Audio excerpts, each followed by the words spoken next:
democrático a melhor forma de governo. É um recorde desde 1989, quando essa pesquisa começou a ser feita. Nesta segunda-feira, em que os eleitores brasileiros já sabem quem serão os candidatos a disputar a presidência da República em segundo turno, tanto Jair Bolsonaro quanto Fernando Haddad aceitaram o convite do Jornal Nacional para se pronunciar sobre controvérsias que surgiram durante as campanhas eleitorais dos dois e que envolvem exatamente o futuro da democracia brasileira. E os dois candidatos concordaram que a ordem em que falariam seria sorteada aqui e é o que nós vamos fazer agora. Vamos então sortear. Vou misturar bem aqui os dois papéis. O primeiro a falar é Fernando Haddad. E o segundo que vai falar, está aqui, o segundo papel, Jair Bolsonaro. Candidato Haddad, boa noite, parabéns pela chegada ao segundo turno em segundo lugar. Antes de mais nada, nós gostaríamos que o senhor aproveitasse esse momento para uma saudação aos eleitores, numa mensagem de 2 minutos, a gente vai dar uma tolerância de 15 segundos. Bom, Renata, Bonner, é uma grande satisfação estar com vocês nessa noite. Telespectador, cidadão, cidadã brasileiros, a grande satisfação estar no segundo turno com o seu apoio. É uma honra poder participar de um segundo turno de uma eleição presidencial, situação em que nós vamos poder confrontar apenas 2 projetos. Vai ficar muito mais claro para você a natureza de cada um dos projetos. Nós, do lado da social-democracia, do estado de bem-estar social, que garante o direito do cidadão, que garante o direito do trabalhador, que cumpre a Constituição de 1988, que ampliou as possibilidades e as oportunidades. Um projeto que visa gerar empregos e oportunidades educacionais. Conforme eu tenho dito ao longo dessa campanha, eu que tenho apenas 20 dias de campanha e consegui atingir 29% dos votos, mais de 30 milhões de brasileiros e brasileiras confiaram no nosso projeto, eu tenho dito que uma pessoa tem que acordar e ter para onde ir. É como eu aprendi com meu pai. E isso exige do poder público oportunidades de emprego e de educação. É carteira de trabalho assinada numa mão e um livro na outra. Espírito desarmado em virtude do desejo de promover desenvolvimento com inclusão social. Nós não podemos pensar em outra natureza de desenvolvimento. Desenvolvimento para poucos não é desenvolvimento. A economia pode até crescer, mas ela não vai se estabelecer. O verdadeiro crescimento que nos interessa é aquele que é compartilhado com todos os brasileiros, sobretudo com os mais vulneráveis. É esse projeto de Brasil que nós queremos defender nesse segundo turno e o faremos com muita responsabilidade e com muito respeito a você, eleitor, eleitora. Candidato, o seu programa de governo prevê a convocação de uma Assembleia Constituinte para mudar a Constituição brasileira, a chamada Constituição Cidadã, que é o que garante a nossa democracia e que acabou de completar apenas 30 anos. Juristas dizem que a nossa Constituição, ela não permite a convocação de uma Constituinte, não há previsão para isso. Só há previsão de reforma por uma emenda constitucional e que precisa da aprovação de 3/5 dos deputados e dos senadores. E essas emendas, elas não podem mudar cláusulas pétreas. Essas não podem ser alteradas de jeito nenhum. Um outro ponto é que 10 dias atrás, o ex-presidente do PT, José Dirceu, disse ao jornal espanhol El País que não acreditava numa vitória eleitoral de Jair Bolsonaro e declarou o seguinte, abre aspas, dentro do país é uma questão de tempo para a gente tomar o poder. Aí nós vamos tomar o poder, o que é diferente de ganhar uma eleição. Fecha aspas.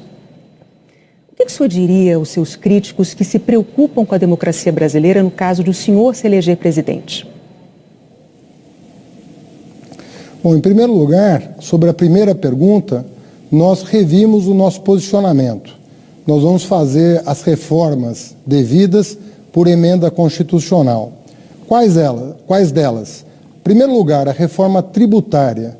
No Brasil, quem sustenta o Estado é o pobre, infelizmente. Quem paga mais imposto proporcionalmente à sua renda é o pobre. E os muito ricos não pagam absolutamente nada, pagam uma proporção muito pequena da sua renda. Essa reforma tributária será feita por emenda constitucional, que prevê, inclusive, a isenção de imposto de renda para quem ganha até 5 salários mínimos, uma proposta defendida por nós desde janeiro de 2018 e que contempla o nosso plano de governo. Segunda reforma importante é a reforma bancária. Não é possível continuar convivendo com essa concentração de bancos, com as taxas de juros que eles cobram do empresário que quer produzir e do consumidor que quer comprar no crediário.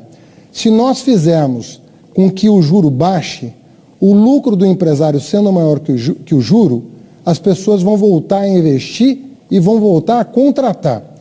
E se nós diminuirmos os impostos da classe média e dos mais pobres, eles voltarão ao mercado de consumo e exigirão dos empresários que contratem força de trabalho para produzir mais.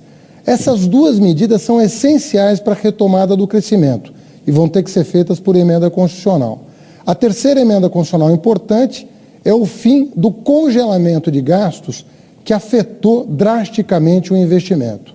Sobre a segunda pergunta, o ex-ministro não participa da minha campanha, não participará do meu governo e eu discordo da formulação dessa frase. Para mim, a democracia está sempre em primeiro lugar. Candidato, o senhor tem mais 30 segundos para se despedir. Eu queria agradecer, Renata Bonner, a oportunidade de reiniciar esse segundo turno na presença de vocês, podendo conversar com o eleitor, com a eleitora e pedindo a todos que acompanhem essas 3 semanas. O futuro do país está em jogo, o futuro da democracia está em jogo, o futuro dos seus direitos sociais e trabalhistas está em jogo. E nós queremos respeitosamente pedir a sua compreensão, o seu apoio, a sua atenção para que você vote conscientemente. Muito obrigado. Obrigado ao candidato Haddad. Agora, então, é a vez do candidato Jair Bolsonaro pelo nosso sorteio. Candidato Bolsonaro, boa noite. Parabéns pela chegada ao segundo turno em primeiro lugar. O senhor, por favor, também pode começar com a sua mensagem de 2 minutos para os eleitores e, claro, os mesmos 15 segundos de tolerância, por favor. Boa noite, Bonner. Boa noite, Renata. Boa noite, brasileiros. Primeiro, meu muito obrigado aos quase 50 milhões de pessoas que acreditaram em mim no último domingo. O nosso compromisso, a nossa plataforma, a nossa bandeira baseia-se em João 8,32. E conhecereis a verdade e a verdade vos libertará. Meu muito obrigado às lideranças evangélicas, ao homem do campo, quer seja do agronegócio, quer seja da agricultura familiar. Obrigado, caminhoneiros. Obrigado, policiais civis e militares, integrantes das Forças Armadas. Obrigado, família brasileira, que tanto clama para que os seus valores sejam respeitados. E mais ainda, que a inocência da criança em sala de aula esteja acima de tudo. Então, meu muito obrigado, em especial à região Nordeste, que apesar de eu ter perdido lá, nunca alguém que fez oposição do PT teve uma votação tão expressiva como eu tive. Obviamente, não tive mais por fake news, mentiras. Nós não pretendemos acabar com o Bolsa Família. Muito pelo contrário, devemos combater as fraudes para que aqueles que realmente precisam possam ter um dinheiro um pouco maior. Homens e mulheres do Bolsa Família, fiquem tranquilos. Não pretendemos criar ou aumentar o imposto de renda, a cobrança de imposto de renda. Mentira! A proposta do nosso economista Paulo Guedes é que quem ganha até 5 mínimos não descontará imposto de renda. E acima disso, uma tabela de 20% para todos.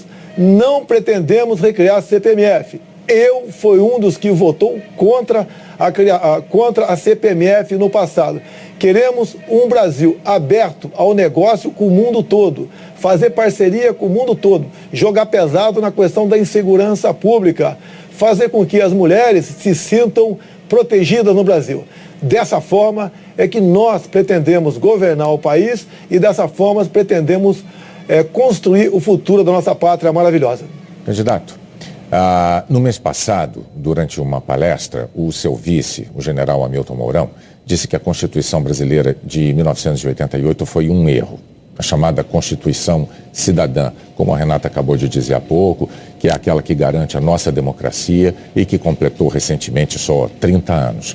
O general Mourão disse que a elaboração de uma Constituição nova, eu vou abrir aspas para as palavras dele, a elaboração de uma Constituição nova não precisa ser feita por eleitos pelo povo, e eu fecho aspas, que isso poderia ser feito por um conselho de notáveis, nas palavras usadas pelo seu vice, e apenas referendada depois pelos eleitores. De novo, nós temos que dizer, juristas dizem que a nossa Constituição não permite a convocação de uma Constituinte, não há uma previsão para isso. Existe uma previsão de reforma por emenda constitucional, que precisa de aprovação de 3/5 dos deputados e dos senadores. E essas emendas, o senhor sabe, não podem mudar as chamadas cláusulas pétreas, né? Essas não podem ser alteradas de jeito nenhum, como a Renata também já disse aqui. Bom, também em setembro, numa entrevista à Globo News, o general Mourão admitiu a possibilidade de o presidente da República perpetrar o chamado autogolpe. O que é que o senhor diria aos seus críticos que se preocupam com a democracia brasileira no caso de o senhor se eleger presidente? Ele é general, eu sou o capitão, mas eu sou o presidente. O desautorizei nesses dois momentos. Ele não poderia ir além daquilo que a Constituição permite. Jamais eu posso admitir uma nova Constituinte, até por falta de poderes para tal. E a questão de autogolpe, não entendi direito o que ele quis dizer naquele momento, mas isso não existe. Se estamos disputando as eleições, é porque nós acreditamos no voto popular e seremos escravos da nossa Constituição. Repito, o presidente será o senhor Jair Bolsonaro. Quem nos auxiliará? Sim, o general Augusto Mourão. E ele, Hamilton Mourão, e ele sabe muito bem da responsabilidade que tem por ocasião da sua escolha para ser vice. Nós queremos demonstrar com isso que precisamos sim ter um governo com autoridade e sem autoritarismo. Por isso nos submetemos ao sufrágio popular. E tenho certeza que uma vez eleito, o que falta um pouco ainda ao general Mourão é um pouco de tato, um pouco de vivência com a política. E ele rapidamente se adequará à realidade brasileira e à função tão importante que é dele. Já Augusto Mourão, agradeço a sua participação, mas nesses dois momentos ele foi infeliz. Deu uma canelada. Mas repito, o presidente jamais autorizaria qualquer coisa nesse sentido.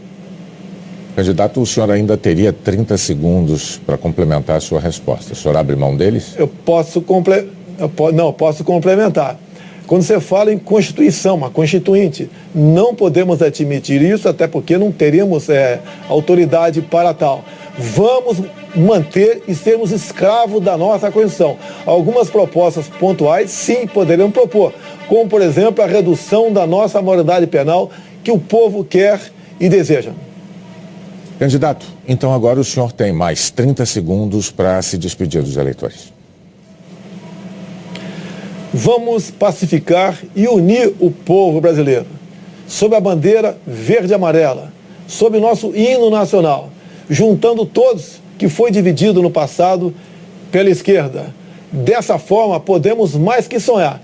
Temos a certeza que faremos um Brasil diferente do que foi feito até o momento. Não aceitaremos o toma lá da cá e nem imposição partidária para escolher o nosso time de ministros. Será um time, aí sim, de notáveis, competentes e com autoridade para buscar o que é melhor para o Brasil e não para agremiações político-partidárias. Candidato Jair Bolsonaro, muito obrigado também ao senhor pela participação no Jornal Nacional. A seguir, os estados que já elegeram governadores no primeiro turno. E os que só vão conhecer seus governantes no dia 28, no segundo turno.